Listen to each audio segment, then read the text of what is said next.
মুসআব ইবনে উমাইর যুবক, তরুণ, মক্কার সবচেয়ে ধনীদের একজন, বাবা বিলিয়নিয়ার ছিল, অনেক উট টাকা পয়সা ব্যবসা ছিল, মারা গেছে, মায়ের একটাই সন্তান।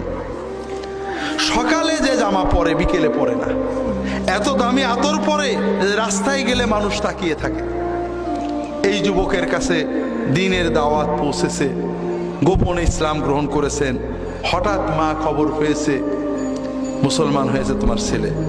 মা ধরছে, বলে হ্যাঁ হয়েছি। মা বলে ছেড়ে দাও, বাপদাদার ধর্ম ছেড়ে এই ওহাবি হয়েছে কেন? আরবরা বলতে থাকে সাবেই, মানে বাপদাদার ধর্ম ছেড়ে নতুন জিনিস নেওয়া।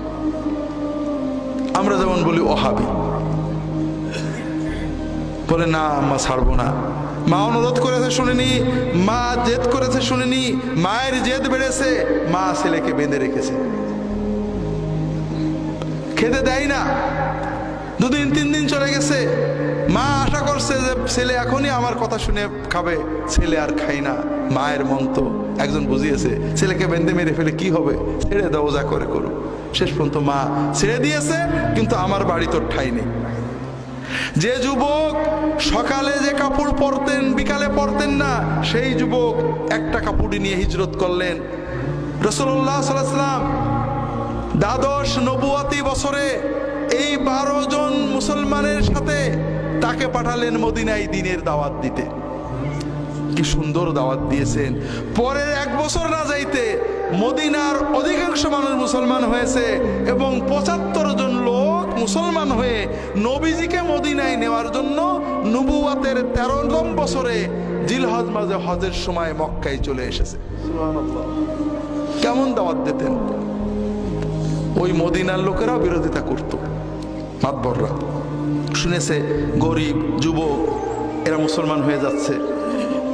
আউস এবং খাজরাজের যারা নেতা তারা খেপছে, ওই মক্কার থেকে একটা বদমাইশ আসছে, তাই না, আমাদের যুবকদেরকে নষ্ট করছে, এই সরল লোকদেরকে নষ্ট করছে। আচ্ছা যাচ্ছি, তরবারি নিয়ে গেছে। উনি তখন একটা খেজুরের বাগানে বসে আছেন। বলছে তোমার কি জানের মায়া আছে না নেই? জানের মায়া থাকে কেটে পড়ো, আমাদের যুব সমাজকে সাধারণ মানুষদেরকে নষ্ট করো না। উনি বললেন একটু বসবেন না দাঁড়িয়েই কথা বলবেন? বসেন, আমি একটু কথা বলে শোনেন, যদি ভালো না লাগে আপনি আমাকে তাড়িয়ে দিন, যদি ভালো লাগে মেনেন। নরম করে সুন্দর করে মহব্বতের সাথে দিল দিয়ে বলেছেন। ওই অ্যারোগ্যান্ট মাতবর নরম হয়ে গেছে। তা তো কথা ঠিক, আপনি তো জোর করে আমার কিছু দেবেন না, একটু শুনেই দেখি। বসেছেন, ইসলামের কথা বুঝিয়েছেন, মহব্বত দিয়ে হৃদয় দিয়ে আদর দিয়ে সুন্দর করে বুঝিয়েছেন। ওই লোকটা ওই এক সিটিংয়েই সঙ্গে সঙ্গে মুসলমান হয়ে গেছে।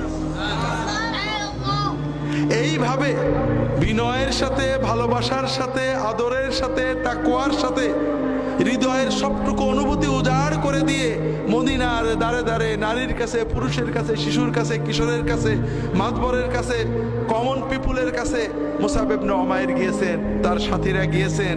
আস্তে আস্তে মদিনার অর্ধেকের বেশি মানুষ মুসলমান হয়ে গেল।